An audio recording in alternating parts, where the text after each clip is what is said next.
Welcome to the Rim Break Rodeo. We hope this video helps. You already have Word open and the file loaded. Now begin. Press Ctrl plus F or click Home, then find to open the navigation pane.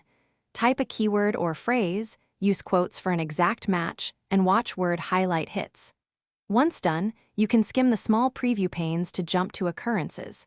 Make sure to keep the navigation pane visible so you can see context and move quickly between matches. Next, refine results using the search options. Click the magnifying glass or more to enable match case, find whole words, or use wildcards.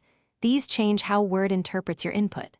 For deeper control, open Advanced Find to include replace, formatting, and special characters like tabs or paragraph marks.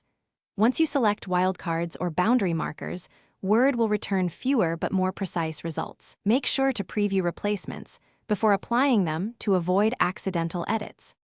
Finish by applying or reviewing matches. If you need changes, use replace but step through each suggestion so you can confirm context. If Word seems to miss results, clear any formatting filters, toggle match case off, or disable wildcards to broaden the search. Once replacements look correct, scan the navigation pane thumbnails to confirm context, and then save. If things still go wrong, undo immediately and revisit Advanced Find options to isolate the issue. Thanks for watching. Consider subscribing if we helped you.